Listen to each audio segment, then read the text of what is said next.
Hey everybody, it's the Ordinary Joe Show. And I am super, super, super pumped because I don't think this show is ordinary anymore. Not today. In the big studio, which is really my living room, I am super excited to have the amazing, the talented, the kick-ass, the also Winnipeg Blue Bomber legend, Willard Reaves, here today, and we have so much stuff to talk about. I can't tell you. It's going to be fantastic. Thank you very much for coming. Thank you. I'm embarrassed. Can you tell how red I am? I'm good. This is super, super. And so the reason why, I'll just give everybody the kind of the background as to why you're here. Mhm. And I think we're going to be best friends by the end of this. I think it's I'm pretty sure we will. Yeah, and Willard and I have already been talking about that. I think we were really destined to meet, and that's not even really a joke. I don't say that lightly. So how this came to be, and people who are regular listeners of my show and have been following me on social media or who are just friends, because most of the people who follow me are just friendly friends and Yeah. the odd rando out there. Hi, Mom. The Hi, Mom. outrun. Yeah. So a few weeks ago, I was working away, and my good friend Daria Weiss, shout out to Daria, who you have to meet someday. Okay. She is a massive, massive Blue Bomber fan, huge fan, and a great, great person. She sends me a message on Facebook and says, "Here, you got to check this out." And so I check it out, and it's your post that you did, and it's a story, and I can link it here on our description when I post the podcast too. But it's a story about how Willard had met a homeless gentleman and had met him at Walmart to buy him some clothes. And when I was reading Willard's post, it reminded me so much of the Leroy story, for those of you who have followed the Leroy journey. And I thought, we have to meet. We really have to meet, because I think Willard's journey, even when I read the post, I was like, wow, there are so many similarities. So I reached out to him, and he was gracious enough to say yes to coming on the podcast. And we've just been chatting this morning, and I think there are far more similarities in our journey and our story than what I think we even maybe know right now. And so that's why we're here to talk, is to talk all things, I don't know, just helping people and homeless and all that kind of stuff. So what we'll do is we'll kick it off, and I'll let you kind of steer the ship for the most part here. If you want to tell us, if you want to start off by telling us a little bit about the Paul story, or if you take a look at the post, Willard mentions in the comments that he's been doing this for 45 years.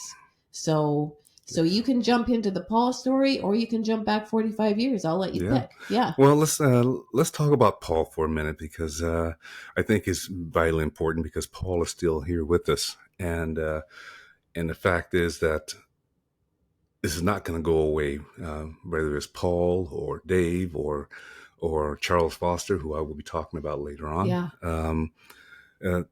Paul is there. I see him every now and then, and I met him actually 3 years ago, and I bought him some coffee and asked him if he was okay. He's warm. Do you need me to take him somewhere? And he's being gracious and says, "No, I'm fine. This coffee is perfect." And gave him some money as well. And just a couple weeks ago, I saw him again after 3 years of being absent. I was just wondering where he was. And we struck up a nice conversation. I was getting ready to go do a speakeasy at one of the seniors' homes on Waverly, and I'm looking at his clothes, and I just look and said, "I don't have time right now, but can you meet me at Walmart tomorrow at quarter to one?" He said, "Yeah, why?" And I said, "Because, you and I, we're going shopping." Right? Yeah. We're going shopping. He said, "Are you serious?" I said, "Yeah, I'm serious. So meet me there. Okay. And we'll talk then." I gave him some money, and then I left and did my spill. So the next day at a quarter to one, sure enough, he was there. But he indicated to me, he said, "They're not going to let me in here." And I say, "Why not? What did you do to get barred from Walmart?" Yeah. He said, "I don't know what I did, but it's probably because of the way I look, the way I dress, and whatever." And that took me back a little bit. And not only did he choke me up a little bit by saying that, it also made me upset. Yes. And I said, I said, well, I'll tell you what, you just come in with me and stuff. If anybody approaches you, I'll tell you exactly why you're in here. Right. And we're going to spend money in here. So you're not, you just follow me. Yeah. Come on. Excellent. So as we're walking in, I'm looking at him, and of course he's looking around. Every time he saw a staff member, he would look at him and stuff like this and kind of move away from him a little bit. And I just looked and I said, just relax, you're fine. Mm-hmm. He said, I know where we need to go, so you leave me there, right? So he led me to the clothes, and sure enough, and I said, so your jean size is 29-30, right? Your waist size and in the length, he said, yes, that's right. I said, go pick yourself out some jeans and get whatever you need. Mm-hmm. And he said, well, okay, I'll get these right here, but it might be expensive. I said, you know what? I said, you just pick out what you need. Okay, I don't care how much of stuff you need. Do you need more shoes? Do you need a new jacket? And he said, no, I want some jeans. I want a shirt. I said, okay, go get them. So he went and he's looking at all this stuff. And if you look at my post, you can see him holding the pants up and the shirts and things like that. And the one thing that he turned to me and says, can I ask you another favor? I said, yeah. He said, can I buy some socks? I went, of course you can buy socks. You can buy socks. You can buy as many socks as you want. As a matter of fact, buy yourself a couple of pairs, stuff like that. And, if you have friends who need socks, you can share that with them, mm-hmm. right? And he said, really? He said, yeah. I think he was more happy about buying those socks than anything else, mm-hmm. right? So we got him underwear. We got him.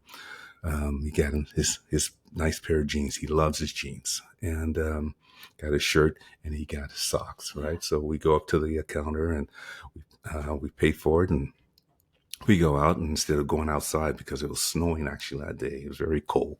So we sat in the little tundra there, and some staff people were walking by, right? And we talked for about a half an hour, and he told me a story. Yeah. He told me a story, and the fact is he's been homeless since 1985. That's 2 years. I've been in Canada for 2 years, and he's been homeless all that time. That's amazing. And but I asked him, say, where did it start? Mm-hmm. Right? He said, in Newfoundland. I said, way over there. How'd you get here? He said, well, I one day at the age of 19, I decided, no one's going to give me help here, right? Mm-hmm. I've already quit school. He quit school in the 9th grade, right? And it wasn't because of the fact is, that he didn't have a family, because he had a family. Mm-hmm. What was going on is that he had trouble learning. Mm-hmm. Okay, he had learning disabilities that society itself and the school system itself failed him because they refused to recognize it. Yeah, I believe you. Yeah, they refused to recognize this, and he was always labeled a dummy or something like mm-hmm. this, or you're retarded or something like that. And I'm listening to this, and I'm saying, you got to be kidding me. He said, I just got to the point where I got so tired of him. After 9th grade, I packed up whatever I can, just in one little duffel bag, and made my way into Toronto for a little while. He stayed there for a long time. And then I think 14, 15 years ago, he made his way to Manitoba.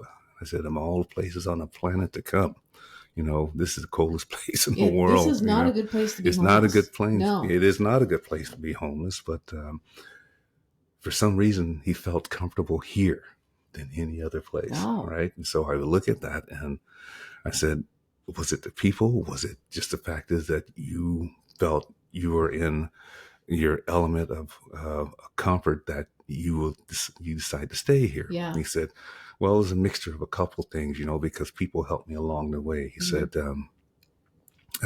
unbeknownst to me, he was talking about when he first got here, he was talking about a kid who bought him some clothes, his first pair of jeans when he first got here, right? Yeah.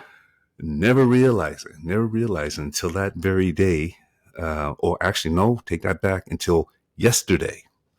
Okay, when I saw him again at Tim Hortons, um, that he said a kid bought him clothes about 14 years ago, right? So I'm going, and he said, and he's describing this kid to me, and when he's describing this kid, he's describing my boy. That is Yeah, just he wild. described my son Jordan, and and it was weird because Jordan called me that day, Yeah. and told me, said the guy, he called me a couple of weeks ago when I posted, and he said, the guy you have on there, his name is Paul S. He said, Dad, I bought him clothes when he first got here to Winnipeg. And I said, really? He said, yeah. He said, you remember me asking you for money? And I said, yeah. I always remember you asking me for money, but which time was this, right?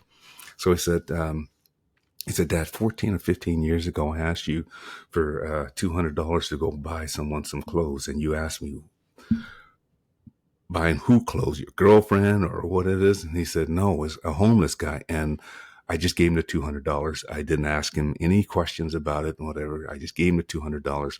And he went, and the person that he bought clothes for was Paul. That's wild. That is so That was wild. so wild, stuff like this. And when me and Jordan talked yesterday about it, he just said that's why I did it, because he said you always told us to say hello or help somebody out, whatever. And this is the time I had the opportunity to help someone who was new in the city and stuff, whose clothes were all torn and tattered and stuff like this. And the $200 actually went a long way back then, right? Yeah, 14 I believe years ago. Yeah. So not only proud of my kid, but certain things are finally coming to fruition, coming full circle, and I am so proud of my kids. It's not even funny. So yeah. They, like, you taught them good. Yeah. At least for that, I said, it only takes a minute for things to change in a person's life. It's And so you true. have to, I said, you have to be aware of that every single day, right? I said, you are very fortunate, right? You have a roof over your head, you get money and stuff like this, you getting clothes and stuff like this, you get to go to school, right? A lot of these people cannot do that, right? And I bet the opportunity for your son to help Paul, he benefited just as much as Paul did. Oh, like yes. in how it impacts you. I have no doubt about that. I have no doubt about that, because once he mentioned his money to help a homeless person, whatever, I just gave him the money. I said, how much do you need? If my son would ask me for $500 that day, I would have gave it to him. I love it. Okay. Because that is how passionate I am about it. And seeing my kid actually doing it, right? She's, that's a huge proud moment. Oh, it was a huge proud moment. Yeah. And just think, even today, he can still look back on that time and think, yes, look at the power of that. Yeah. And actually talking to me and telling me that's the person that I helped right there. And I did the same thing to him, 3 years later after I met him, right? I bought him clothes as well. Yeah, so. That's a big day. That is super, super cool. Yeah. So a couple questions. Yeah. How is Paul doing right now? Is he good? Paul is good right now. He's in his comfort zone. Yeah. Like I said, I was with him yesterday. Sat and talked to him for about 20, 25 minutes yesterday, because I had to leave and do some stuff and whatever. But I asked him if he was okay. Did he need anything? And he said, I'm warm. It was a little cool earlier today, but I'm warm. I got my cup of coffee and stuff like that. And he said, you did really good for me. And I thank you very much, and shaking his hand and stuff like this. And, you can see the gleam in Paul's eyes, when I come around, he says, Mr. Willard. He doesn't call me Mr. Reaves. He calls me Mr. Willard. He said, Mr. Willard, how are you? And stuff like this. And like I said, you have people driving through the thing there, and it's almost like it's taken back to, why is this man shaking this guy's hand? Does he think he's going to get some type of disease or something like this? And I just, and I know exactly what they're thinking, right? I've seen it too. Yeah. I definitely saw it when Leroy and I would have our visits in City Place. Yeah. Because I would visit with him in the doorway right at the time when all the business commuters were coming in. And so, we'd get lots of side eye glances and whatnot. Mm-hmm. But Leroy said something to me one day that was interesting, and I would bet that the same might ring true with your story. One day when I was helping him, and I didn't. This was at the beginning of our journey, and I didn't think all the stuff was going to happen. But he said to me, he said, people are watching you. Mm-hmm. And I was like, what? And he goes, no, people are watching you help me, and now they mimic you.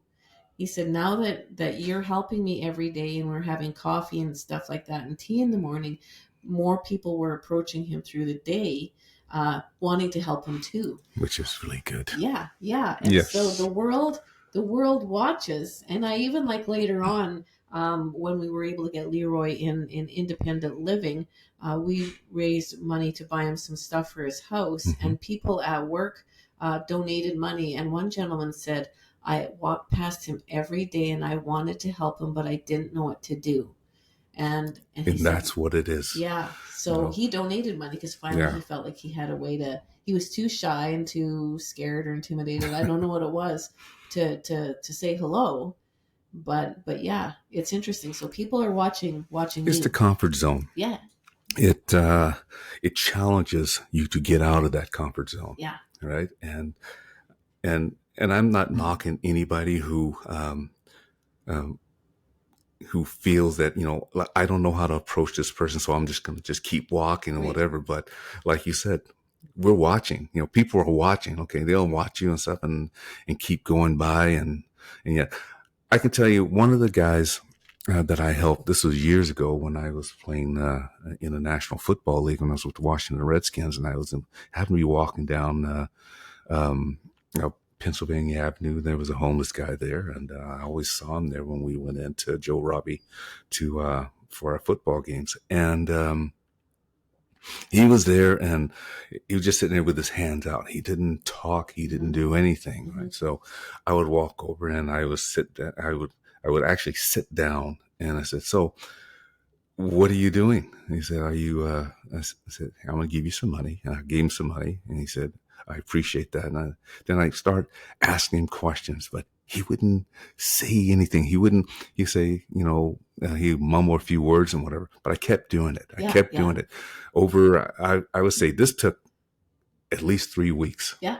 3 weeks. But every time I was in Washington, D.C., I would go there and I would see him at that same exact spot and whatever. Finally, this man starts talking to me, and man, what a story he had. It was, the fact is that, he was fine as to what he was doing, right? He was gracious that people would come in and give him whatever it is, give him a sack lunch or something like this. He actually had a warm spot to sleep. Yeah. And when it was cold there in Washington, D.C., it gets really cold. For sure. And he just, he was just fine in his element. Okay. The fact is that, in closed places, he couldn't tolerate. He couldn't do it. Not even sleeping in a box. Yeah. Not even sleeping in a box. He was really claustrophobic and whatever. And at the time, I didn't really understand about the mental health issues that a person would be. Right. Yeah, so fair. I couldn't relate to him in any other way, because the person that inspired me to do what I do way back in the day, I didn't understand his situation until probably a few years ago. Interesting. Yeah. And for that gentleman, just having somebody to sit down and talk to means everything in the world to them. Everything. Mm-hmm. Because you're seen as a person. Rather, you're not living on the periphery, you're just watching it. You're a person. And that was a big thing for Leroy, was to have somebody to talk to and be within the fold. Yeah. You mentioned about that, and of course, you showing me these pictures of Leroy is something. I got a little teary eyed because it goes back to Charlie Foster. Yeah. Okay. Back in the '60s, right? So you can imagine, okay, a 7-year-old kid, okay, actually looking at someone. Here, let me tell you a little bit about Mr. Foster. We used to call Charlie Crazy Charlie. right? This is when we didn't know anything. Yeah. You're hanging around the young kids and stuff like this, your friends and stuff in the neighborhood. This is in Brandon Homes back in Flagstaff, Arizona. And Crazy Charlie would always walk by and stuff, and he's always in the trash cans and this and that. And I just look in, and he said, "What is he doing going through the trash cans?" Right? And he said, "Well, he's probably looking for some food or something like this." So you'll see the kids go over, start calling him Crazy Charlie and stuff like this. He didn't care and stuff like this. His clothes were disheveled. They were falling apart and everything. And he just kept to himself, right? So how we met was perhaps one of the weirdest things in the world, because I was scared to death. I was scared to death, but I wasn't scared. Yeah. See, this is the part that I can still remember to this very day, because it was in July. Okay, it was July. I think it was July 5th or 6th, because we just celebrated July 4th, right? And I was walking in the neighborhood, I guess going to see my friends and stuff like that, and here come this guy people call Crazy Charlie, right? So as he's walking, and for some reason, I stopped and I looked at him, and he looked at me as he kept walking. He said, "You don't need to be afraid of me." I went like that. "I'm not afraid of you. Okay." I just asked, "Okay, why do they call you Crazy Charlie? Is that your name?" He said, "No." He said, "Charlie is my name." Right? And I said, "Okay." And I said, "What's your last name?" He wouldn't tell me his last name. And I said, "Okay." So I'm about to walk away, and he said, "And to answer your question as to why I'm always searching in the trash cans, it's because I'm looking for something to eat." And I went, "Well, can you just go home and get something to eat or something like that?" He said, he looks up and he looks all around. He said, "Look up, look all around you." And I look up and I said, "Okay, blue skies, trees and this and that and whatever." He said, "That's my home." I went, "Oh, okay." Not really grasping this, right? So, so we said goodbye. And I looked and said, "Thank you, Charlie," right? I didn't call him Crazy Charlie. Yeah. I said, "Thank you, Charlie." So I left. Okay. The one thing that we were taught when we were young is how to say thank you and be appreciative of the things that you have, maybe you don't have, or something like this, or you just be respectful of your elderly, right? And I mentioned to you earlier about my mom, right? My mom was one of those that said, okay, she always knew what the answer was or what the truth was. So don't you ever lie to me. Right. So, okay. Right. So I tried to lie to her one time. She already had that. And I said, "Oh man, this is not good." Right. So after that, it's always telling the truth and stuff like that. So she instilled that in everybody. Right. Yeah. And so as the days went by and whatever, I ran into Charlie again. And, this time he was searching in the trash can, and school was about to start. And I said, "So I can get you some food when I go to the cafeteria for lunch, right?" Yeah. And he said, "Well, I would like that." And I said, "Oh, okay." Well, so away to school I went that morning, and come lunchtime, well, I was hungry too, but I took half of whatever I had, right, and put in my lunch pail, right, and I took it. So as I'm walking home, I ran into Charlie. Yeah. Right. So I come over and I give him some food and stuff like that, and he looks and he just devoured it. Yeah. Boom, boom, boom, boom. And I said, "I'll continue to do that." Okay. He said, "But the cafeteria is not open on the weekends, though." He said, "It's okay." Right.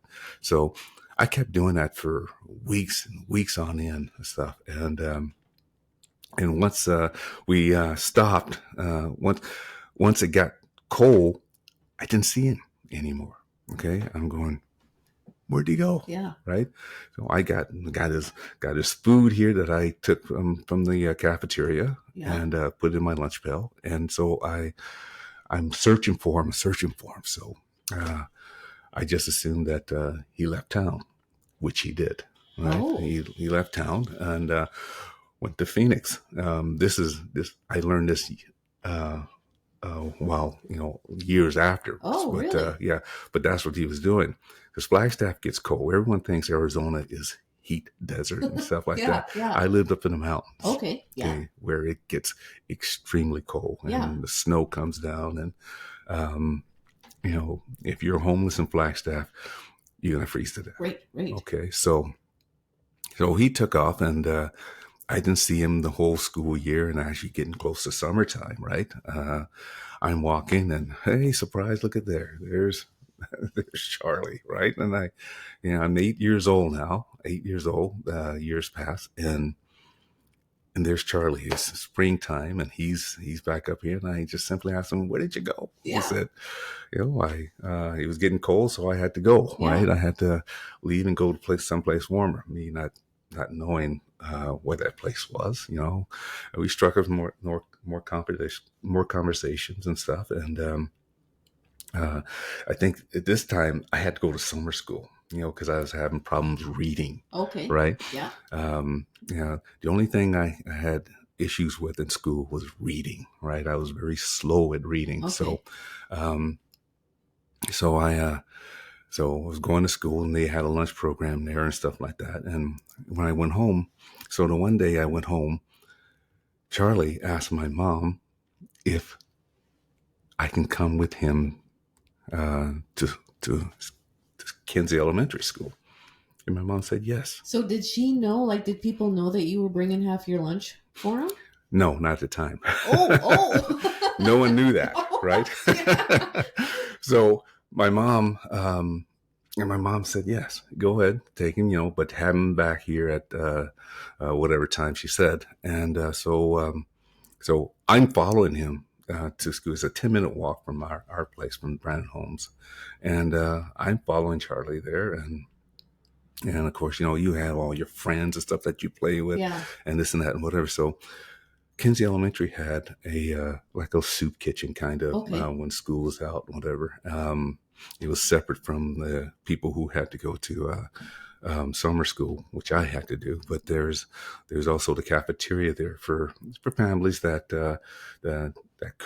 didn't have the means, very short on change and stuff like that. Yeah. To eat and stuff. So I went in there with Charlie, and he said, "This is where I get my food in the summertime." Oh. Right. So I'm sitting down at the table, but as I look around, I start seeing people that I knew. Yeah. I start seeing people, families, the kids that I play with almost every day, whatever, in this thing. And I'm saying, "What's Dale doing here?" He said, and I can tell you something about Charlie Foster that was so unique about him. The man was very smart. He was intelligent. The fact is that he just didn't like four walls and a roof over his head. Yeah. He was not comfortable with that. Yeah. And like I said, I didn't grasp the mental illness of that. What I did find out sitting with him is that he was in the war. Okay. All right. He was in the Korean War. Okay. All right. He was in the Korean War, and he tried to stick it out in the Vietnam War, but he got a dishonorable discharge. And he was homeless ever since that, because you had the war starting out in the early 60s and stuff like this, and up until 68 and stuff like this, we were still embroiled in Vietnam. Right. He was part of that war in Korea and in the other places. And so I'm asking him, I said, look at all my friends here. What are they doing here? And he said, see, this is what's going on. No matter what circumstance you are, there are people who need help. Yes. Plain and simple. Yeah. And for an 8-year-old, him telling me this and stuff like that, for some reason, it stuck with me, right? And it changed me instantly that day, because I seen what Charlie was going through, okay, what he told me, and then looking around and seeing my friends and their family in this cafeteria eating, right? So I'm going, well, how come we're not in here? He said, probably because you don't need the help, right? And he said, my mom's name, he said, well, Vera works 2 jobs, and then your dad also is working. And I went, yeah. He said, these are people who doesn't have that much, right? Yeah. Where buying food or keeping a roof over their head is a constant decision that they had to make, right? Yeah. For an 8-year-old who's having trouble reading, okay, but not understanding. Okay, I can understand a lot of things, and you can put numbers in front of me, and I can give you the equations or what it is just by looking at it sometime. But finally, for some unknown reason, what he was saying to me, I understood right, left, and center. And if you wrote it down on a piece of paper, I can read it, and I understood it. Yeah. Right? So this is when I started my pretty much crusade. Yes. For the homeless and stuff like this, right? And it's all because of Mr. Charlie Foster. Charlie Foster. Yeah, the person that we used to call Crazy Charlie, but who was not crazy, who was just as intelligent as any person that I've met. Okay, and my father's an engineer. He's a person who helped build the landing gear of the F-16 Fighting Falcon. Okay, he worked at General Dynamics. Okay, in Dallas, Texas. He lived there after him and my mom split, and I felt Mr. Foster was equally as intelligent as my dad. 100% believe you. 100%. So that's where my crusade and why I do what I do for so long, whatever has to do with Mr. Charlie Foster. And you're honoring him. I'm honoring him every single day, even at just acknowledging a person to help that person navigate me, get a person a coffee, sometime, when I know the person, and I know a lot of homeless people, I know if I give them money, I know exactly what they're going to do with it, right? Yeah. They're going to drink it up, right? Yeah. So I give them a gift card. Yeah. I buy them a gift card, $25 gift card and whatever. I said, take this here. You can go into a store. You can get whatever you want. It's $25 on there. Yeah. Just do it. So all my gift cards are $25.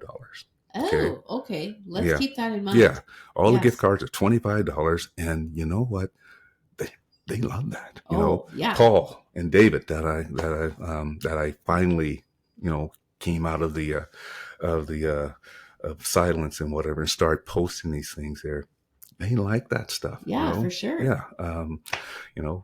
Paul likes his jeans, right? He was a size 29 to 30. And that day would have been so special for him for a few reasons. One, because he got some cool stuff. Yeah. But he got to the experience of going shopping and picking out what he wanted himself. Bingo. Like exactly. That's gold. Yeah.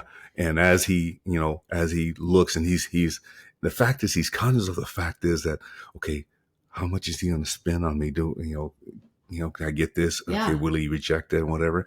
That day when I mentioned to him that we're going on a shopping spree, he could have bought himself a tent, a sleeping bag, 2 pair of jeans, and whatever it is. Didn't care how much it cost there. I was paying for it. Yeah. Right. Yeah, for sure. Because not only did I have the means to do it and stuff like this, the fact is that whatever I did on that particular day for Paul, whatever, he was appreciative of it, right? Yeah. And just to get the smile of this guy, in his eyes. I mean, Paul has blue eyes, and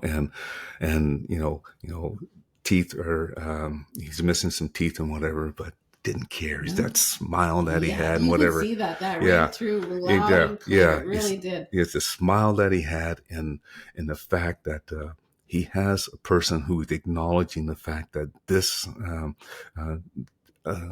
I really do count in society. 100%, 100%. And it's interesting that he only got a few things, because I met Leroy in mid-November, and of course it was getting cold. Yeah. And when I met him, his jeans were all ripped up because he had fallen. Yeah. And they had gotten ripped up, and his shoes were in really bad shape, and he didn't even have a coat. Oh. And I knew that, he didn't go to the shelters. He was afraid of the shelters, so he spent the nights in a bus shelter on the corner of River and Osborne. Right. So he was outside all night. Oof. And so I knew that I wanted to get him some stuff. I didn't know how much I could afford, or this is very early in our friendship. So I didn't promise anything. But then I also wanted him to have the experience of thinking about getting a gift for Christmas. Yes. So I said to him, I think you should get a Christmas present. Mm-hmm. And he was like, ooh. He goes, I haven't had a Christmas present in 25 years. I'm like, well, we need to change that. And so I said, think about what you want, and I'll see you on Wednesday. Hit me up with your list. But in the meantime, I, of course, had been posting like crazy on social media, and I called it Christmas for Leroy, and everything was for Leroy, all the posts. And so I said, hey, I got this, blah, blah, blah about Leroy. And by that time, people were starting to get to know him. Okay. So I said, I explained on my social media that he didn't have a coat, he needed pants, and he needed all this stuff, same thing. Okay. And so I said, I'm going to get him some stuff. Let me know if you want it. And I didn't expect anything from it. Just like maybe you didn't expect all those comments on your post. Yeah, I did not. I did not expect it. Well, in short order, I had a friend of mine bought him a brand new black coat, and I had $1,000 to spend. That is so nice. Just like that. That is so good. But when I asked him, like I didn't tell him this stuff, and when I asked him, I said, "Okay, hit me up with your Christmas list." He said, "Okay." He said, "I need a few things, but only get me one thing because it's too expensive." What was that? And he chimed off, and he pants, and he underwear, and he blah blah blah. Oh, okay. But he said just pick one thing because it's too expensive. He could ask me for the moon. Yeah, but he only wanted one thing, and I was like, well, dude, you're getting more than that. I know you find it. So you find it when you are helping some of them. It's just how humble they are just to get just a few things, right? Just get one or two things, right? Yeah. I asked Paul when I was talking to him after our Walmart shopping spree, what is that he really wanted, right? Yeah. And you know what it was? He said, I've never celebrated my birthday. Oh, what? I've never celebrated my birthday. His birthday is November 13th. Oh. Okay. 2023. Yeah.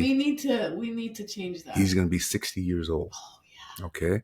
And I already know what I'm doing for Paul because he told me what he wanted to do. Good. You know what he wants to do?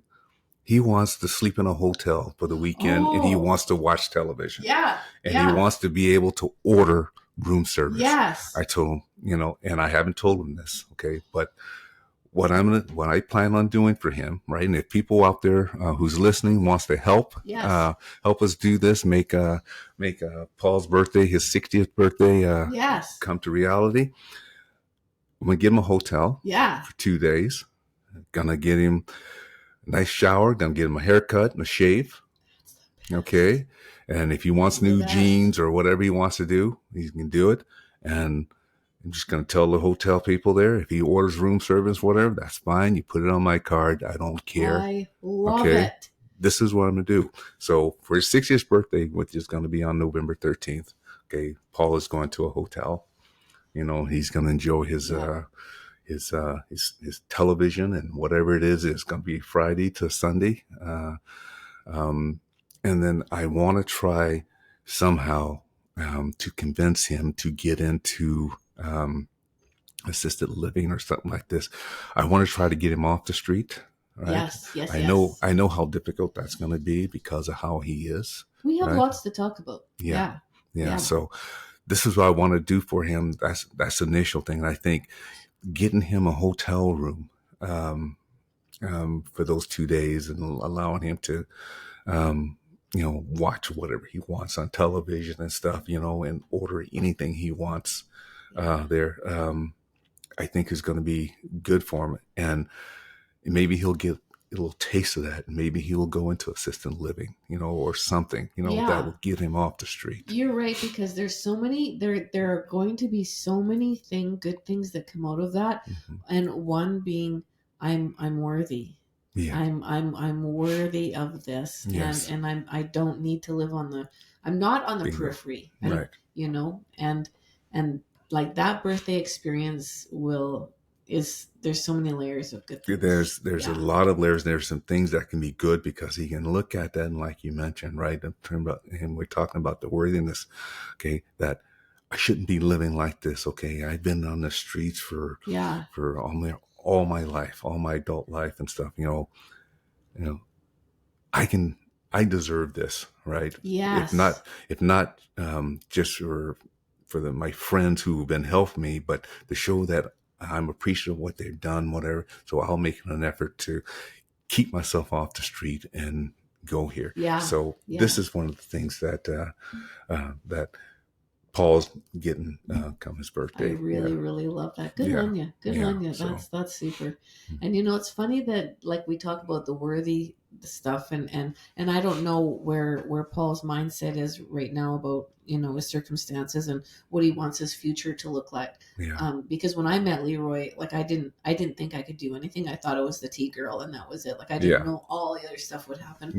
Right. But one thing that I noticed about Leroy was that, and it just happened kind of by chance, because we would chat. I would see him in the morning, and then lots of times I would go visit him in the afternoon too, because he would hang out in City Place Mall. Right. And shout out to City Place Mall, because it's interesting, like the Walmart experience with Paul. Yes. With Leroy, he City Place, huge shout out. City Place Mall was his family, and they adopted him and took care of him. Yes. Like nothing I've ever seen, which was super. I like that. Everybody really took care of him. So in the afternoon, I remember one day we were talking and I just said, Leroy, you're amazing. And he just perked up and he was like, you're right, I am amazing. and it was kind of funny because I really noticed a reaction, because he was so mistrustful and so used to people either ignoring him or treating him badly because they thought he was just a dirty little homeless man. Right. So he was so used to that. But when I gave him these positive affirmations, he was like, yeah, I am amazing. Yeah. And I deserve it. I'm worth it. And I think that helped him kind of come around eventually. Oh, that's good. Yeah. That is very beautiful. And it was funny because I'm looking at actually that picture there, that farthest right there, and it reminded me somewhat of Charlie, right? One thing that Charlie did not like, he didn't like you just keep staring at him. Okay. Right. He didn't like that. Yeah. Right. And for some reason I picked that up. I picked up on that right away. Yeah. Right. So, but when I did talk to him, I would look at him. Right. And then I would look down, other way and stuff like this. And the fact that he's talking to an 8-year-old kid, right. At the time. Yeah. He, it was kind of weird in a sense, right? And of course, like people are watching, right? 100%. Yeah, people are watching stuff like this, and of course, you walk in and stuff, and your friends say, "Why are you talking to Crazy Charlie?" And I remember this. I remember it like it was yesterday. I said, "Don't ever call him Charlie. Don't you ever call him Crazy Charlie again?" Good for right? You. Yes. I said, Charlie is a good man. Okay. He's my friend. Yes. All right. He's my friend. Okay. And if you want to be my friend, okay, you need to be, respectful. I love okay. That. And yeah. so, a lot of the Crazy Charlie, yakking died down and stuff like this. And I can remember, and and I'm not a violent person. A guy just would not stop calling him Crazy Charlie. And I popped him. Good for you. Good for you. Yeah. I popped him just right on the head, right on the side of the head and stuff like that. And this kid he can actually kick my butt, right? I didn't care, right? And I popped him on the back of the head and I said, stop calling him that, right? And he looks at me and said, if you do that again, I'm going to knock you out. I said, we'll call him Crazy Charlie again. Okay. I'm going to do the same thing. And whether you hit me or not, I don't care. Because every time you call him Crazy Charlie, you and I will be in a fight. Right. And it's funny because Angelo remembered that. Oh, I'm telling the guy who actually doing it, right? Angelo remembered that years and years and years after that, right? Yeah. Because when I was in high school, and this is getting to time where Charlie was really, he was really getting frail and stuff like this. Yeah. But the one thing I remember, we were playing, I think it was Mingus. Yeah, Mingus High School. I still remember it because we were getting ready to play and stuff like this. And And on the side of the stadium, they're kind of in the area, there's a dark area and stuff like that. There was Charlie. His first football game. Okay. No Yeah. way. Yeah. And he came to see you. He came to see me. It was my junior year in high That is school. the coolest thing in So the world. he came to see the game, right? And it was weird because throughout, because I lived on the other side of town, so I didn't see my friend that much, anymore. Yeah. But every time I went on the other side of town to see my mom and stuff, because I stayed with my grandmother, right? Okay. Just go to the east side of town. And I would run into him occasionally, but I knew he was starting to get cold and with Flagstaff and whatever. I know he's going to start leaving and stuff like that. So it was always by chance that I would see him, right? Growing up. And the one time I did see him when I was on that side of town, he said, "You're doing really good in football. I see that the newspapers are talking a lot about you and stuff like that, and about the Cochineal Panthers." He said, "I'm still an Eagle fan, right? Which is Flagstaff High School." He said, "I'm still an Eagle fan, but I will root for you." He said, "I need you to keep going." I said, "You're doing really well. Say, just keep it going, right?" He said, "One of these days I might see you in the NFL." I said, "Oh," I said, "Yeah, no bad chance that's going to happen, right?" So it was a couple of weeks later, and like I say, we're playing Mingus High School, and like I say, I saw him over by the fence, and he just sat there and he just watched, right? He just watched there, and I played. I had a very good game that day and stuff like this, and I didn't get to see him afterwards. I was hoping to, he would at least come out on the football field or something like this, or just be waiting for me at the locker room as we coming out and whatever. But he wasn't there, and yeah, it's all good. It's all good, because we have similar journeys, and I bet him standing there watching you play football would be just such a proud moment, kind of like his dad watching the son, right? Yeah, so special. My mom said that he died a week later. Oh, are you kidding? I'm so sorry. But what a moment! You saved him. You saved him in so many ways. Like, it was his soul. You brought him back. I think that's why, like, I dedicate a lot of my stuff to Charlie, right? Yeah. Not only he watched me grow up as a youth, right? Yeah. And like I said, we first met when I was 7 years old, right? And when I was in high school, like I said, that was the last time. Last time I saw him was standing at the fence when we played Mingus. And like that is such a gift. That is a gift that you were able to be there for him. I think so. I think I know so. I mean, I think he was saying goodbye in a way. How he made it down to Phoenix, I don't know, but I know I found out a couple of months later that he passed away in Phoenix. A week after that game, I think my mom saw him at that game, and like I say, that was the last time I laid eyes on him, and he passed away a week later, from what I understood. So, and it's funny. It's funny that you say this story, and like, if you want to look at it from a spiritual point of view, and I'll tell you a little bit of Leroy's story too with that, is that I think whatever higher power we look to gave him that gift to be able to go and see you, before he got called. Because, like I told you a little bit of Leroy's, like, when he was called to heaven, we were able to get him into assisted living, right? Like a You seniors mentioned complex. that, yes. Yeah. So there is the possibility for Paul, and he was kind of living his best life, and then he just had a run of bad luck. He had a kidney infection that landed him in the hospital for a little while, and then when he got out, he had some difficulties. But then one day I was talking to him on the phone, and he didn't trust anybody. Like, he wouldn't go to a hospital, like, unless he, like, Yeah. Yeah. So, because he was convinced they were all going to like steal his organs and stuff like that. So steal his organs? Yeah. Oh yeah, I've heard of that. Yeah. I know. Yeah. So I was talking to him on the phone one day, and he goes, "Yeah, blah blah blah," because he loved to talk, and he was like, like this aneurysm. I've got an aneurysm," and I was like, "Oh, that doesn't sound good." So it turns out he had an aortic aneurysm connected to his kidney. Yeah. And so when we did some investigation, one of the gals who helped me take care of him, her name was Samantha. She worked in the system at that time. She was able to talk to his doctors. I wasn't, because I wasn't family.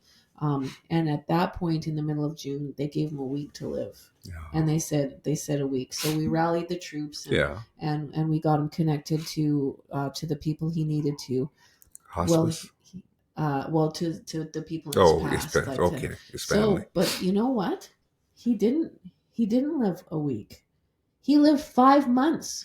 Oh, yeah, nice. Yeah, like they took him for a CT scan in July, and the scan was so bad they thought the aneurysm was gonna, like, they had the staff rupture. running down the hallway to do the procedure. Right.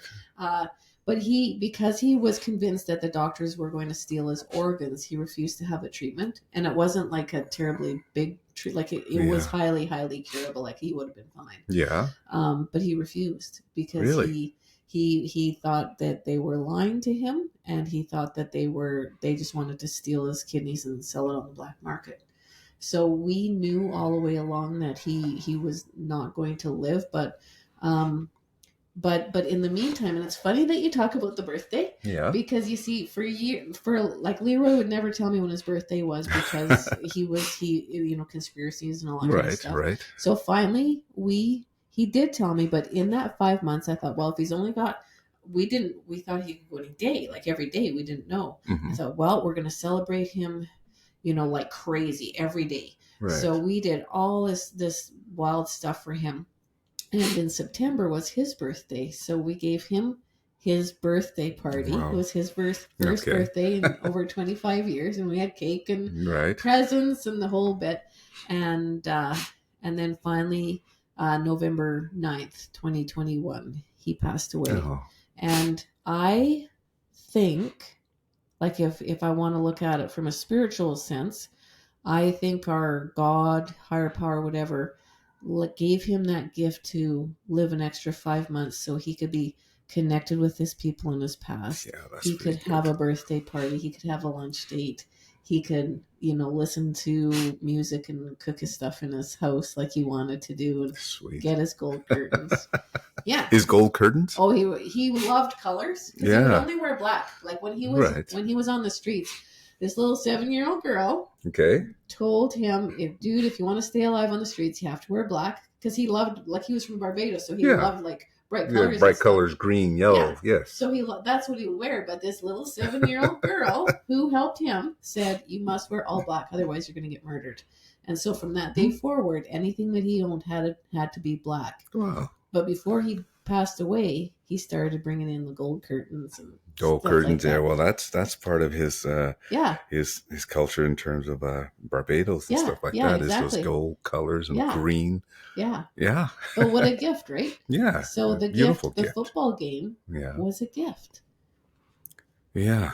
I could bet he was just standing there so proud. It was weird though. I mean, now that I'm thinking about it, it's weird that he was at that game, and stuff like this. But earlier on, he was telling me about the paper and stuff like this, what they're writing. I mean, and like say, I mean, I knew he can read, I knew he can write, and I mean, like I said, Charlie was very intelligent, and he knew more about things than your average Joe, anyway. So for sure. I don't know, it was probably, I never thought of it actually until now, my motivation to exceed, to excel in things that people say, well, you're not going to do that. Right. And and I think the one thing that Charlie, did mention to me, and actually a couple of my friends, said that, never let someone tell you can't do something. Yes. Right. Yeah. This is this man telling some of us young kids, okay, never let someone tell you that you can't do something. Right. We use that phrase today, right, in a very particular ways in terms of as we strive to reach our goals. This man knew this stuff way back in the early 70s. He lived it. He lived it, and he did what he did, right? And he lived. I mean, I'll just say, Charlie lived the way he wanted to live, right? He went out the way he wanted to go out. Yeah. And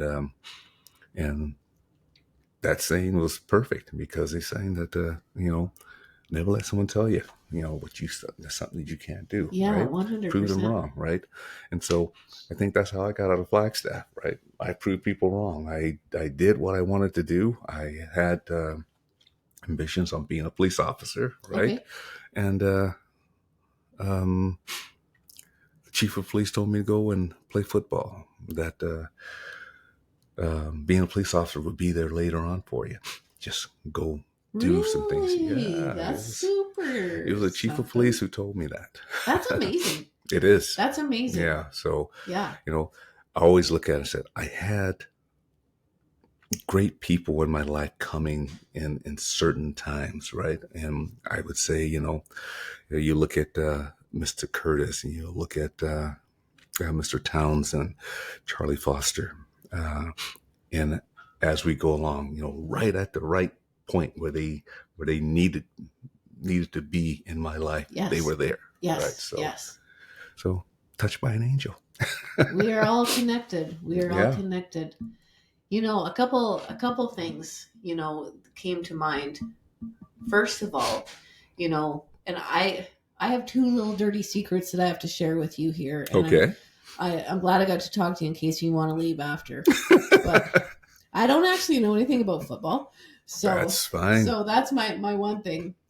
My second thing is that my sister-in-law is a Riders fan. So yeah, but we still allow her to come to Christmas dinner. She's like this. She's like this tall. She's a librarian, but she puts that Riders shirt on, and she's just. You want to know what another connection that is? My youngest boy, Jordan. Who did who paid for Paul's stuff earlier on. Yeah. He played for the Riders. Oh, really? She probably knows who he is then. Yeah, number 90. Yeah, he played for the Riders. Number 90, Jordan Reaves. Yeah, she's like a fierce. Yeah, she'll know him. Yeah, that is super cool. But what a couple of things. So that game, and when I kind of snooped a little bit on the internet just so I didn't look like a damn fool when he came. But, so Grey Cup. So those are that's a powerful game, winning the Grey Cup. Winning the Grey Cup is a very powerful. Yeah. But playing that game and having him there watch you. Yeah. It was big time amazing, like I said, and that was our homecoming. Yeah. Wow. We always played the probably the weaker teams in the conference, for our homecoming. So it was almost like a sure win, right? That's how they did it back in those days, right? I mean, I didn't make the schedule, but that's how it was. And Mingus was not a football powerhouse by no means at that particular time. And he was there, and it was our homecoming, and he's standing there. He watched the whole game. I knew he was watching the whole game because every time I would either score a touchdown or we did something good on the field and whatever, I turned to see if he was there, and he was there, right? So that's a moment. That's super cool. It is a moment, and like I say, when it was over, right? The first thing I did, I looked over to see him, and he was gone. Yeah. Right. Yeah. I wanted to run out where he was and see if I can see him, but I didn't. Yeah. I didn't do it. Right. So I know he didn't have a car, not unless someone gave him a ride, which my suspicion is I think that my mom brought him to the game. Well, yeah. She would never tell me if he did or not. If she did or not. That's, that makes sense. Doesn't it? Because she would know how important that would be. Yeah. Yeah. I agree. And I just think,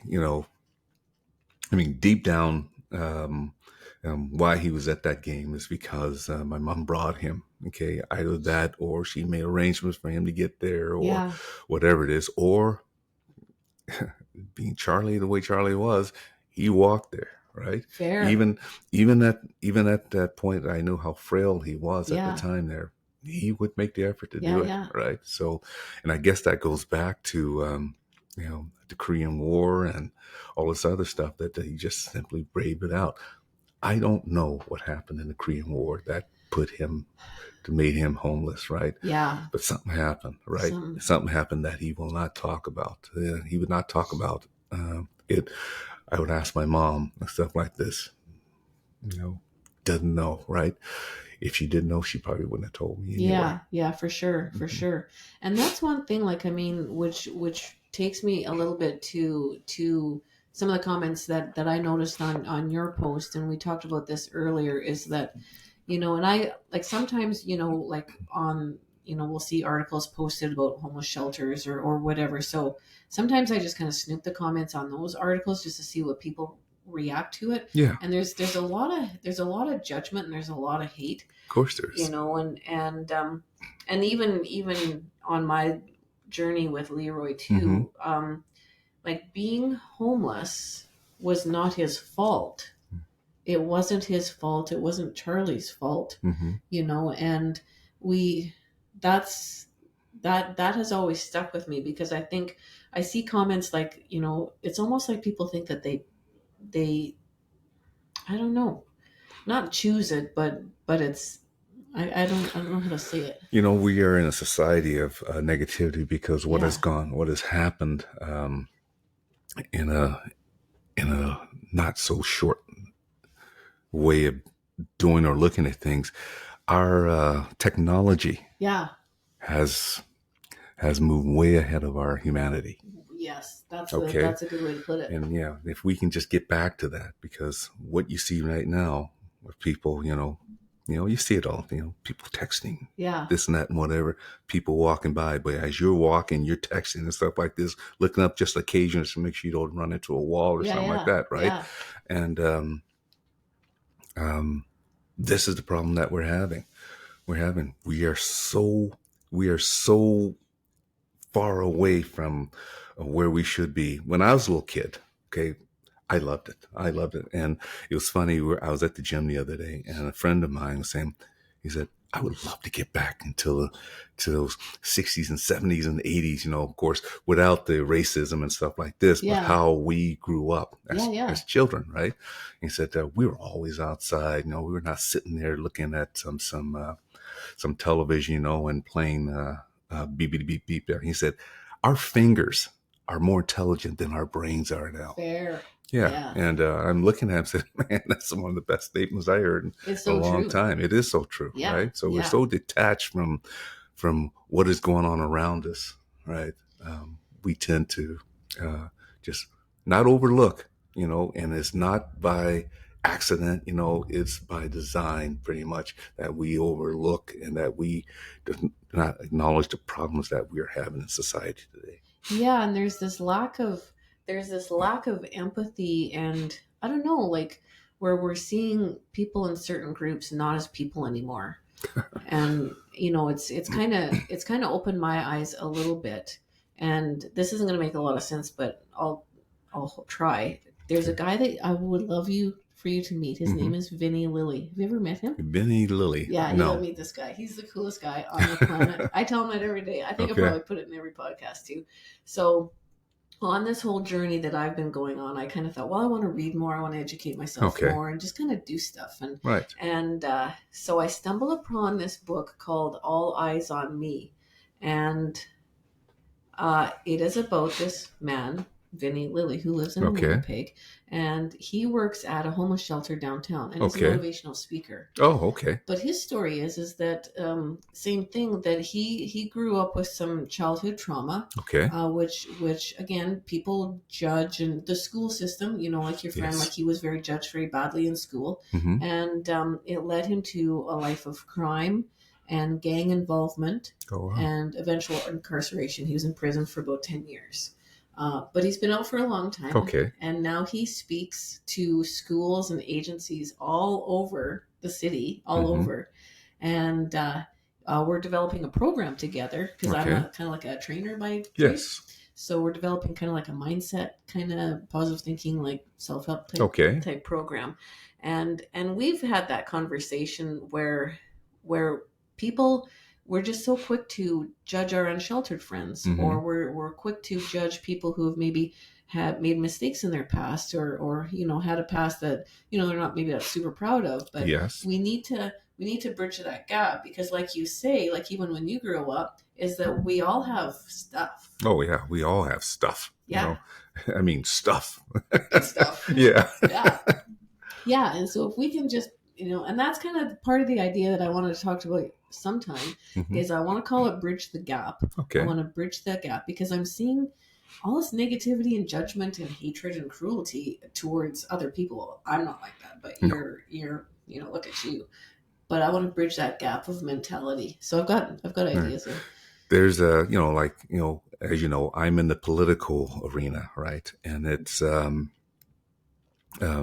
mean, it is disheartening to see, the business that we have in our political system, right? Because you're not actually getting anything done. No. You're not getting anything done. Yeah. And I was door knocking the other day, and this one lady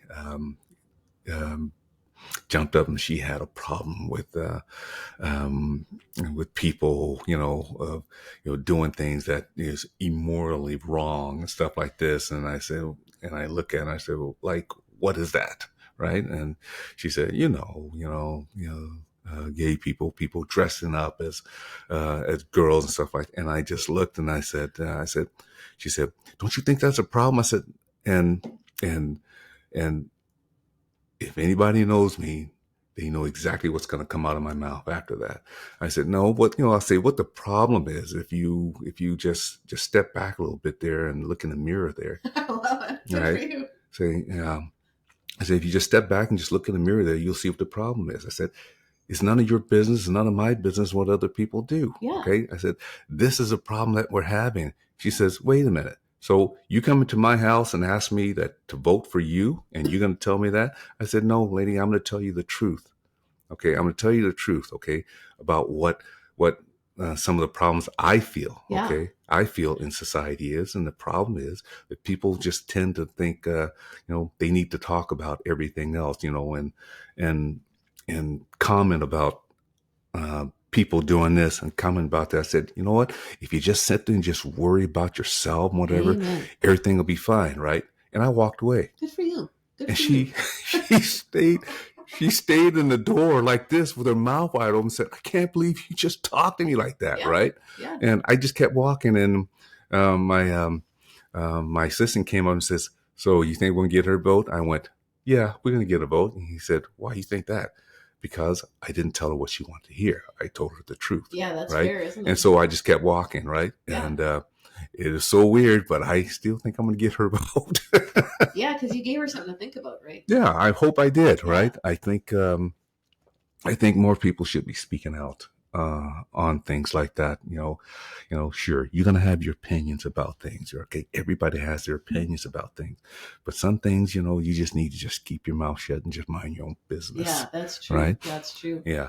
And it's interesting, like, and we talked about this a little bit earlier before we started our little show, but about posting on Facebook. Yes. And that's one thing, like, I'll post the link so other people can check out your post too. But there were a couple people that said, you shouldn't be posting this stuff, because if you do something good, you should just keep it to yourself, which I always think so. They're really quoting the Bible. They're quoting the Bible. You do things in private and this and that and whatever. But you know what?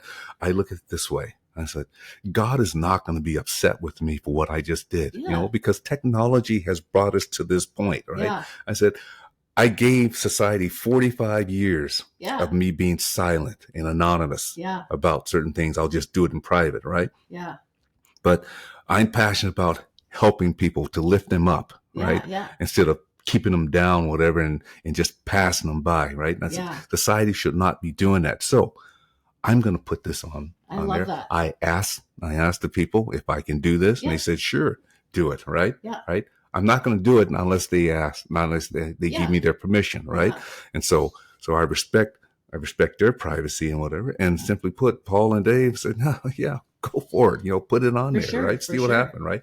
And I told Paul yesterday when I was talking to him, I said, you should see the post, buddy. You should see the post. I brought it up a little bit, as I was showing him my son, the picture of my son that he finally recognized. And he said, wow, that many people care. I said, yeah, you'll be surprised how many people actually truly care about what's going on. Okay. And what I did here and what I posted and stuff like this, I said, I did it because I was, I completely got out of my comfort zone. Yeah. Got out of the box and whatever and said, screw this. I'm posting it and whatever. People need to be aware of what's going on. So, and that's what happened. Yeah. Right. Yeah. And so he was happy and stuff. And, for sure. I cannot be silent anymore. And, we cannot be silent anymore. And one thing for us to keep in mind and our viewers too, is that Leroy really liked me sharing, and, he wasn't invisible anymore. Yes. Yeah, he wanted to be seen. He wanted people to know his story. And one thing that if you haven't experienced already, outside of me, bugging you, but is that since I've been sharing my Leroy story, even now, people will routinely message me and tell me things like, I think of things differently. I see homeless people differently. You've changed the way I look. And, or they'll bring me stories like, I saw a guy downtown, so I bought him lunch because I was inspired by what you do. Mm-hmm. Or I paid for somebody's lunch, or blah, blah, blah, blah. And even now, Leroy passed away a while ago, but I still get messages even now from people who say, that changed me. Yes. Yeah. And so you're going to get that too. Yeah. I've gotten it. As a matter of fact, it was weird because I was at a birthday party for, acquaintance of mine, who's a doctor, his father's birthday, his 80th birthday. And the guy played for the Winnipeg Blue Bombers and stuff like that. So I got a jersey, we signed it and stuff like that for him. And I showed up at this thing, right? Another guy walks over to me and he shakes my hand. He said, I want to thank you for what you posted the other day about Paul, right? And it's always it's not like about that homeless guy, right? It's about Paul. Right. And finally, okay, Paul is a person. We have a name. He has a name. His name is Paul. Yes. Okay. Yes. Paul is homeless, right? But we don't have to show the people and tell them, he's homeless and stuff like this. Paul, this man has a name. He is a human being and stuff like this.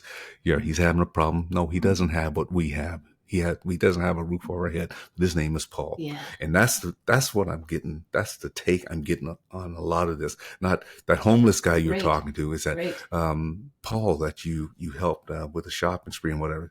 The guy came over, he shook my hand. This is a guy who's well known in the community and stuff like that. He shook my hand and stuff like that. He said that was very inspiring. That's super cool. Period. So yeah. So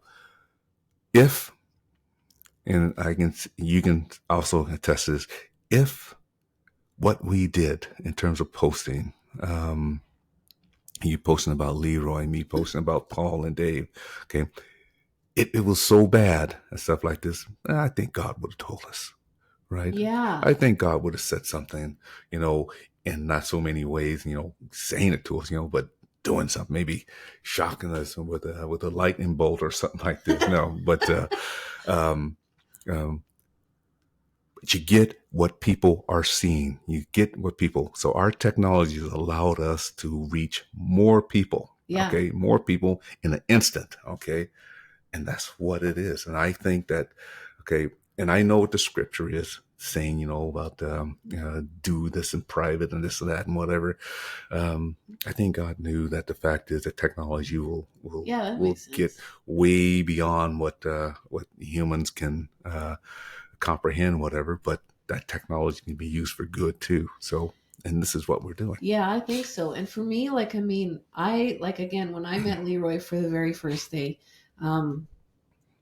I had no idea what was going to transpire. And kind of the prequel to the Leroy story was, you see, so that was middle of November, And I always in November celebrate a day. No, celebrate's the right word, but I call it celebrate. I call it Coffee for Zarno Day. Oh. Yeah. So a year prior to that, November 21st or 24th, I had to go in for surgery to get some skin cancer taken off the top of my head. Okay. Had to be this big lump off. They had to cut this big rectangle off. And I didn't want to tell anybody. Okay. And I'm super, super private. So I thought, well, if I put it on Facebook and say, because everybody knows how much I love buying coffee, people coffee. So I said, on surgery day, would y'all just go out and buy somebody a cup of coffee, and let's just have some fun with this, getting a hole drilled in my head, and we'll have some fun. But I didn't think anybody would do it. I thought like my mom would do it, and Dean would do it, and that would be about it. So anyhow, that was 2018. Well, that went viral. That went nice. That went bananas. We had over 800 people. Like schools were doing bake sales, and restaurants were giving out free coffee. The mayor did it. Like it was crazy. Yeah. So then when I saw Leroy the following year, I was like, oh, it's Coffee for Zarno Day. So I posted it in the spirit of that kind of theme. Okay. But I didn't actually think of it. But one thing, and I bet that would be interesting. I don't know if you've done any journaling about kind of what you've learned along the way, but for me, sharing the stuff, I took that as a way to share kind of what I was learning. Okay. And kind of the impact that the journey was having on me. Right. Like his, finding, because, we were able to find his social worker, and we were able to get them into accommodations and that kind of stuff. Good. So that's, I think, what resonated people, because then people realized I know somebody who lives on the street, or I have a mental health issue, or I have an addiction issue. Well, I had a guy, I know him. He's a Winnipeg police officer, right? He did not like to do that. He would not approach someone. So he called me up actually after the post was put on there. He called me up and says, man, I love what you did and whatever. He said, I'm sending you some money. I'm e-transferring you some money to give to the homeless. I said, no, don't transfer me money. What I want you to do is just step out of your box just for a minute. Yeah. Step out of your box and you give it to him. Yeah. Right. I said, watch what happens when you do that. Right. And he says, you sure? I said, oh yeah, I'm sure. I said, you're not sure right now, but just do it. Yeah. Okay. Just do it. Don't think about it. Give it to him and maybe talk to him a little bit. Even if you're not in uniform. All right. Yeah. I said, I hope you're not in uniform. Right. Yeah. But just ordinary clothes and stuff like that. Just go and show them. Just give them some money or whatever. Maybe talk to them for a few minutes or something like this, and then just leave. Yeah. Right. I said, watch what happens. Right. So did he do it? He hasn't called me back yet. He hasn't let me know yet. But I'm pretty sure when I see him, I will ask him. Yeah, and he's probably thinking about it. Oh yeah. I mean, there's a lot of people who's thinking about it. And you notice on those on some of the people who's responding to that in their comments and stuff. They have run in with Paul as well. I had one guy ran into Paul that he used to give Paul money or food and stuff like that. Right. When he was, I guess he was downtown. Now he lives in our area now, right? He does that too, right? He did that for Paul as well, and he knows about it. And of course, you saw the comments. Thank you for taking care of Paul, right? So, so we know that our platforms will work. Yes. That will help a lot of people, right? We just got to get out there a little bit more. I say get out there a little bit more because it helps people to get out of their comfort zone, right? My comfort zone. Okay, I got out of my comfort zone at age 7 years old. That's just wild. Okay, at 7 years old, I got out of my comfort zone, right? And when I approached homeless people, whether they want to talk to you or not or something like this, it became very comfortable for me, right? Yeah. I didn't care, and I didn't care who was watching, right? Yeah. But I was hoping that people will watch, right, and mimic what I was doing, right? Yeah. At least that, right? Get out of their comfort zone. It's just the fact is that too many people are just, they're afraid to approach because they don't know what. Okay, there's so much stigma, and I get that. Yeah. Guys can be high on something, or just plain they just don't want to be bothered with it, right? And I see a lot of discrimination as well. All right, okay, so a lot of people, well, I'll approach a white person before I approach a black person or indigenous person or something like this, and I'm, you know, I hear that, Oh, I right? believe you. And I go, I said, Yeah. what's the difference? Yeah. What's the difference? Well, I don't feel comfortable. I said, you know what? Then, find a way to get out of that, right? Because what you're doing, okay, what you just basically told me is that I'll approach a white person, right? Yeah. I'll approach right, but man, a black person and an indigenous person, I'm not going to approach them because they might hurt me.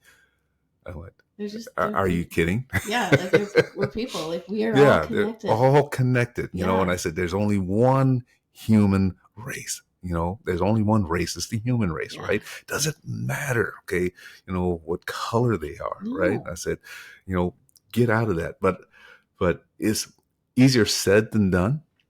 I agree with that. It's easier said than done in terms of people, they're not like you and I. I'll tell you that right now, okay?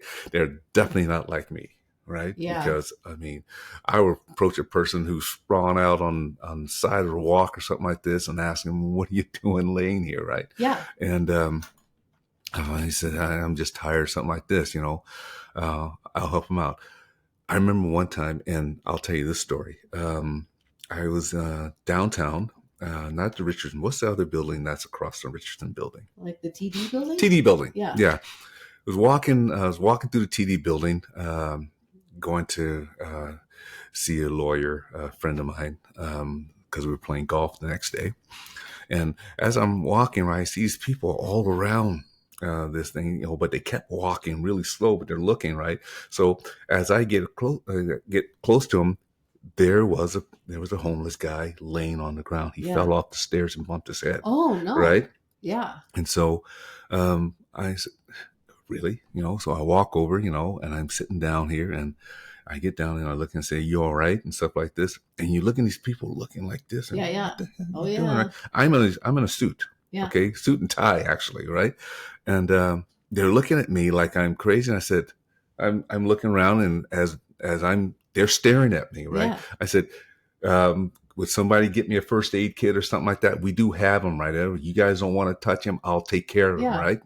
So of course the security people come, and they're standing there like this, and they call an ambulance and stuff like this. Guy really bumped his head and stuff like this, right? So I get the stuff when they had gloves in there. I put it together and bandaged him up and stuff like this. And I just told him, just lay there, right? Yeah. Just lay there. And he, the first thing he said, I don't have money for an ambulance. Oh. I said, who cares? Yeah. I said, who cares? Okay. If it comes down to putting money toward an ambulance or something like this, if they check you out and you have to go to the hospital and stuff like this, I'll tell them, bill me. Just please, and let them take care of you. And so they came here, they fired, the first responders showed up first, right? They get him, they bandaged him up and stuff like this. And he didn't have to go to the hospital, right? Yeah. But they allowed him to sit there and stuff. I stayed with him until they finished with him and stuff like this, and asked him who he was and stuff like this. He's an indigenous person, whatever. And he lived downtown, stuff like that. And I don't know if he was truly homeless, just the way he was looking, people assumed that he was homeless, sure, including me.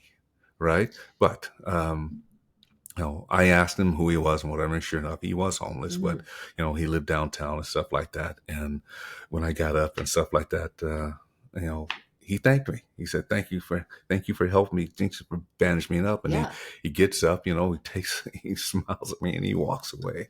Right. I mean, this is the kind of things we're talking about, right? Yeah. And is getting involved and doing it because you want to do it, right? See, I do this because I want to do it, and you come out the winner. Like it's an honor and a blessing. It is a blessing. Like you get so much out of it. I get tons out of it, right? It's just like when I with David, I had the earlier post with Dave, and Dave doesn't say a lot, right? He comes in. I met him a couple of times during the Christmas holiday, right? He asked me, "Can you buy me something to eat?" I said, "What do you want?" He said, "Beef jerky." Right? I said, "Sure, I'll go and buy some beef jerky and stuff like that." Yeah, I said, "Do you want anything else?" He said, "Yeah, I'll take a coffee." And he told me what he was. He said, 2 sugars, 1 cream. Yeah. Right. So I go in, I get him a big old bag of beef jerky and get him his coffee and bring it out to him. And where we go, we talk, we say hello and goodbye, and that was it. Right. So um, fast forward about 3 months after Christmas. Okay, so it's January, February, March. Yeah, March. It was March. So I run into Dave again. Yeah. Right. And as I'm walking in, he the first thing he says, "Sir, can you get me a coffee?" I said, "Yeah, let me guess. 2 sugars, 1 cream." "How did you know that?" I said, "I remember you, Dave." "Okay, yes, I'll get." I said, "Do you want anything else?" He said, No, just get me coffee." Yeah. I said, "Okay."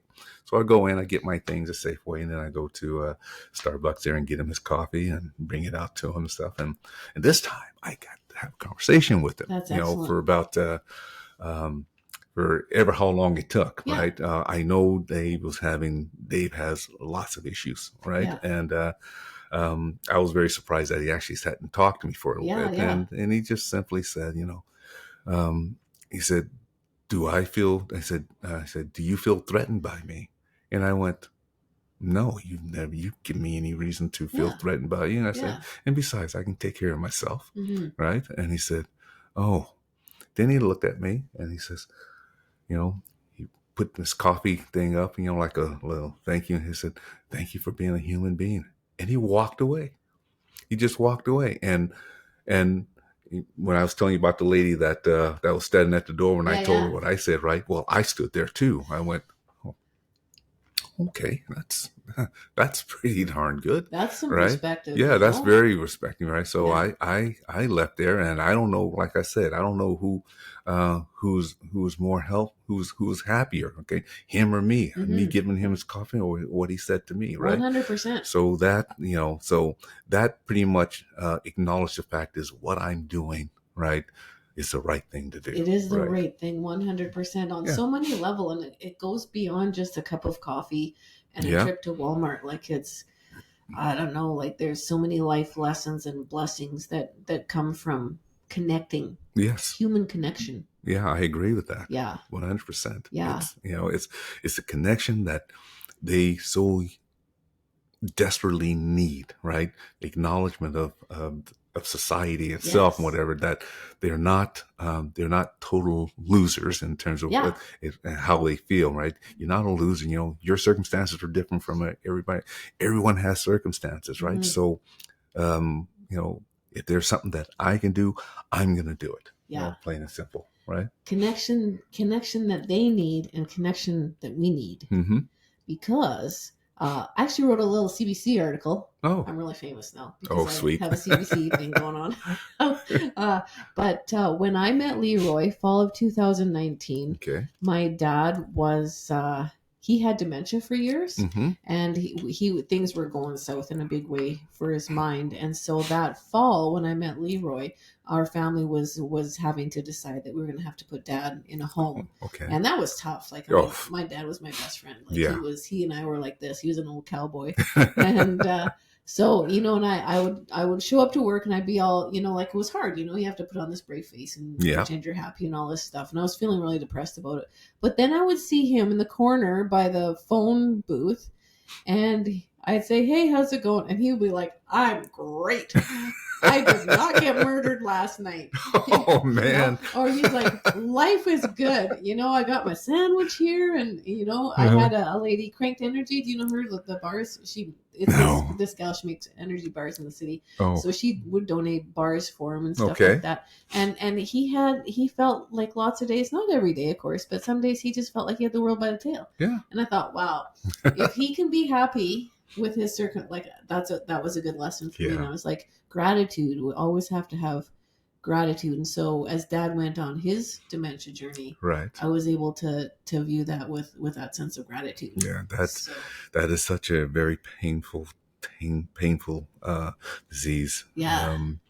that, I mean, you don't wish it on anybody. I mean, my father just passed away not long ago here, April 1st, and we buried him. But wow, I mean, you're right. It's something that you hope no one ever goes through. Yeah, it's brutal. Right? It's brutal. Yeah.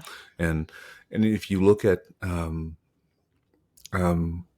people whose situation, not having a home and living out on the street and stuff, we don't know their full circumstances, how they are, right? Yeah. And this is the part that really bugs me, right? Yeah. That I always want to get out and maybe talk to someone, to say, okay, you truly need help and stuff like that. You need to get in and get yourself looked at. I mean, if not anything, I think there should be something where, we can, it's a huge problem. Wow. It's,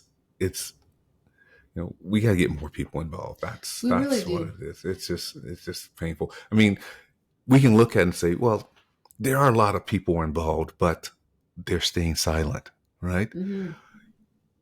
Those who want to stay silent, good. Let's stay silent. Okay. But we're still moving forward, right? Those who, like us, do not want to stay silent, but to really put that stuff out there, let us be out there in the front. Okay, that's fine. We can have a lot of people in the background as well, right? That's exactly it. Yeah. That's exactly it. And that's kind of like the root of and I'm still mulling this idea over, and I should do some writing about it, because I want to call it the Bridge the Gap program. And I've started a tiny bit of it. Where rather than having a us versus them in every regard, I have a few friends who have kids who have special needs, right. We need, from a grassroots level, saying it's everybody's responsibility to work together to help the situation. It's not. So case in point, this Vinny that I was telling you about, so he works at a new shelter downtown. And so what I did is I just put the word out, just because I'm kind of throw out ideas all the time. This Daria knows, because she's the victim of all my ideas, and she's a great supporter of it. And I just said, hey, we have all these mad skills. I work in training and building lessons and stuff like that. I've got these friends with all these mad skills. I know how to build a resume, and I'm pretty good with a computer. Know tons of people. Why are we not helping build resumes for our people who need it? Because one of the biggest barriers to getting a job, well, if you don't have a resume. So I messaged Vinny and I said, hey, could your unsheltered friends, down at the shelter use it? Yeah, absolutely. We could use that service. It's so simple to put together, right? Yeah. But I had, there is the mentality out there is well, there's agencies for that. Well, I know that there's agencies, but somebody who is just trying to survive the night and get through the day maybe doesn't have the means to go to the agency. Wow. So, and let's just work together and offer up our skills. What has to happen, okay, when we're talking about people who need social assistance, okay, they need it, okay, and we're talking homeless people, we're talking people who has very little means.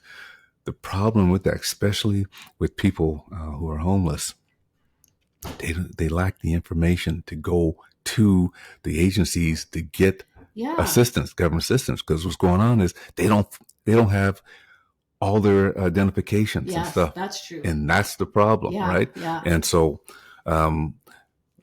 as an MLA candidate, I want to bring things forward where it actually makes it easier for them to get the information that they need. Even if it's just temporary, getting the information, say your name, let's say John Doe, and no fixed address or something like this,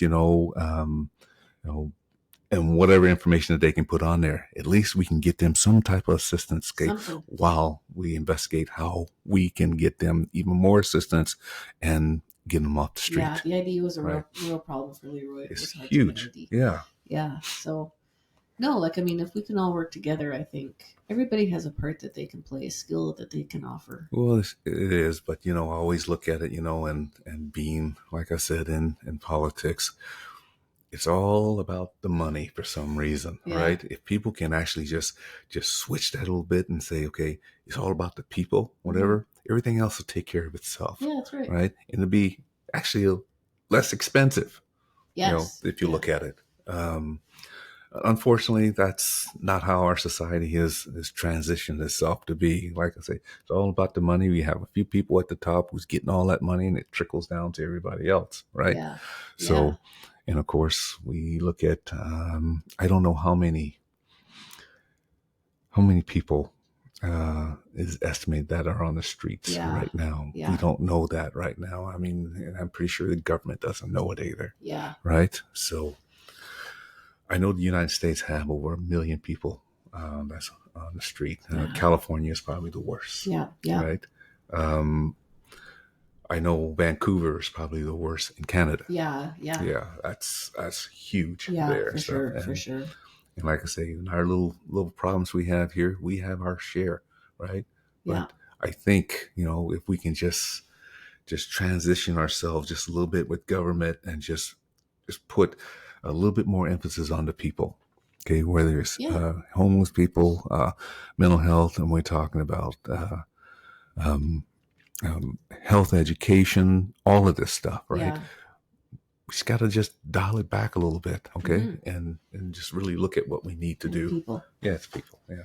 Before I forget, if people like if we have followers out there who want to help Paul, can they send you like a gift card, or is there anything that they can do to anything like that? A person on who made a comment on that feed was saying do a GoFundMe page. I might try that. A GoFundMe page, Okay. And this not only helped Paul, but it helped a lot of other people too. Sure. Okay. There's not going to be a set amount that we want.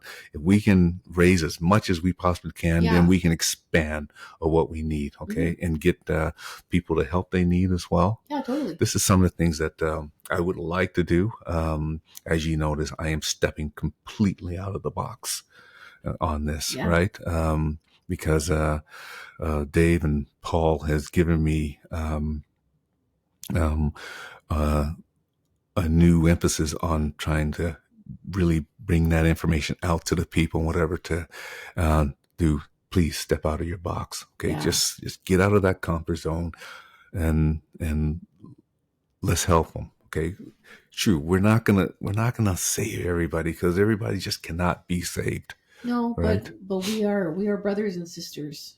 Yeah. We are brothers. We and need sisters. to do the best that we can, right? And when you've done the best that you can, be even better than that. Yeah, because even Paul, just knowing that people out there, like you say, they care about him, and just him knowing that's huge. Yeah. And I would bet that there are people who are listening to this because they've followed Leroy's journey all the way along, that they would be inspired. And it's I've just learned how the whole issue of homelessness, addictions, mental health, all this stuff, we're all impacted in some way. So we're all relate. Big time impacted, and it's in us to give.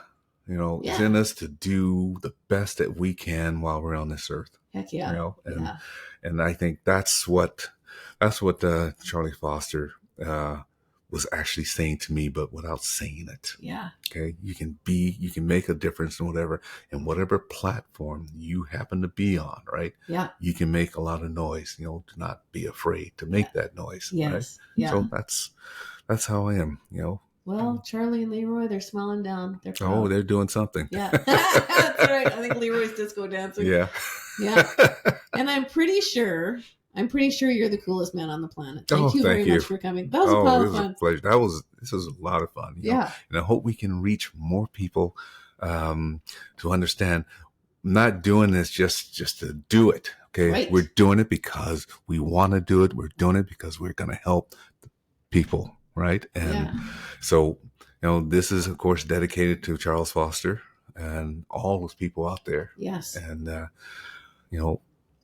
we have a lot of work to do, and it's time to get going. We have a lot of work to do. Lots of work. We do. So I always end my gigs off on the same note. I always say, pay somebody a compliment, buy somebody a coffee, and get out of your comfort zone. Get out of your comfort zone. Yeah. Maybe go buy a pair of jeans or something like that for somebody, right? Yeah. Step out of it and just be happy doing it, because you will feel good about it. Yeah, and you'll come out the winner. Thank you very much, my friend. It was great. That was a ton of fun. Thank you. Fun. All right. Excellent. Bye, everybody. See ya.